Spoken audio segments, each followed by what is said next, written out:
Só para ser bem breve, né?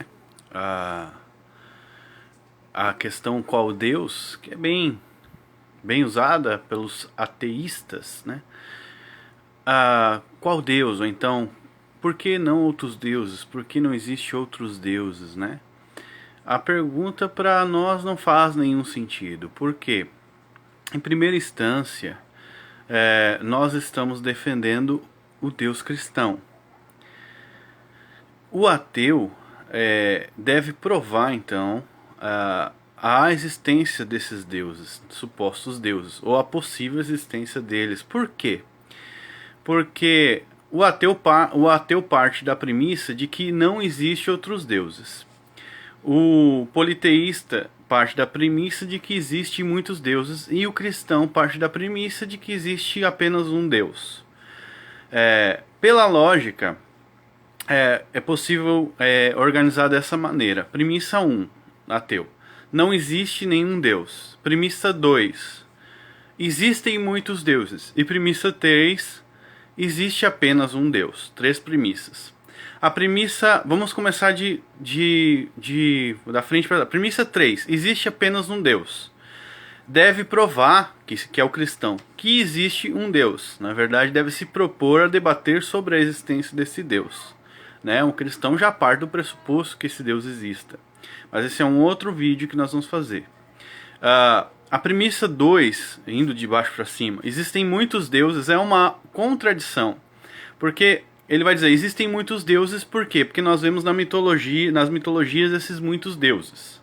Porém, as mitologias são autoexcludentes. Então, quando uma pessoa afirma que tanto o Deus cristão quanto muitos outros deuses podem existir, é uma exclusão, porque tanto a cosmovisão não cristã e a cosmovisão cristã politeísta e a cristã não politeísta, né, tanto a não cristã politeísta e a cristã, enfim, elas se excluem. Então, por exemplo, se os deuses gregos são verdadeiros, outros não são, e assim sucessivamente. E as cosmovisões, mas pode ser pode ser que todos esses deuses sejam o mesmo Deus, ou façam parte do mesmo panteão. Porém, é isso que a cosmovisão grega afirma a respeito dos deuses egípcios e vice-versa? Não.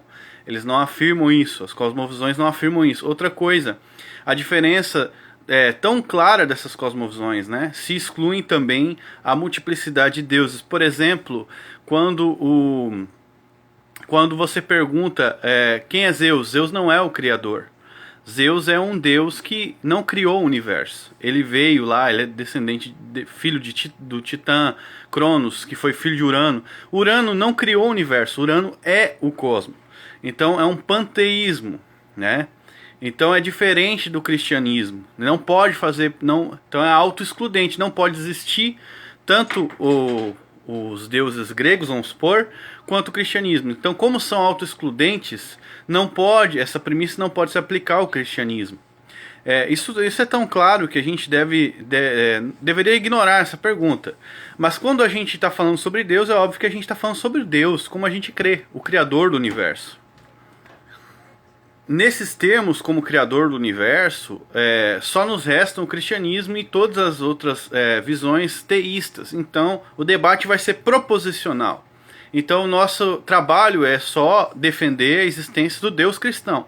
Agora, eu reverto a pergunta para o ateu e pergunto para ele: por que não existe nenhum desses deuses e nenhuma dessas cosmovisões? Porque a sua cosmovisão de que não existe um Deus é real, e a cosmovisão de que existe um Deus, ou existem vários deuses, não é real. Você deve responder isso, de acordo com qual critério, de acordo com qual padrão.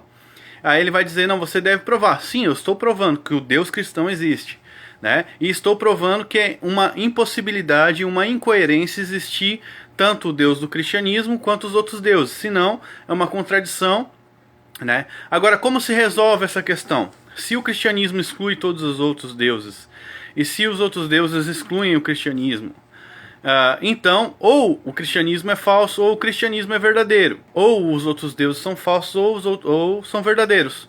né? Ou ambos são falsos, né? Então o ateu vai ter que provar que tanto o politeísmo como o cristianismo é falso. E não adianta ele dizer qual Deus, porque daí ele vai ter que provar, sem ter provado, né? Não adianta ele dizer qual Deus sem ter provado que tanto o cristianismo é falso quanto o politeísmo é falso. Então ele precisa provar isso, né? E ele vai dizer, porque eu não vejo, mas ele vê as leis da lógica, né? Então a gente apresenta vários argumentos a respeito da existência de Deus, entende?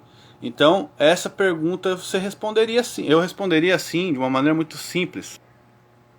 O não cristão, então, ele deve provar que todas as outras cosmovisões, assim como o cristão, deve provar que todas as outras cosmovisões são falsas, né? O cristão, ele só tem que provar que a cosmovisão dele é verdadeira. Assim, também o não cristão deve provar que a cosmovisão dele é verdadeira e que ela exclui todos os outros, né?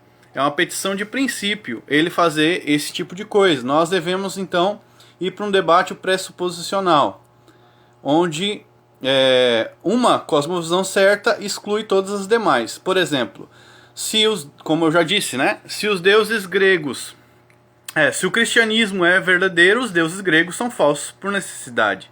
Se o ateísmo fosse verdadeiro, todas as religiões seriam falsas por necessidade. Agora, o cristianismo não pode ser verdadeiro ao mesmo tempo em que o politeísmo é verdadeiro. Por quê? Porque é uma autocontradição. Então o cristianismo não seria verdadeiro, e sim o politeísmo seria verdadeiro. Ou então o politeísmo seria falso e o cristianismo seria verdadeiro. Então essa pergunta não faz nenhum sentido.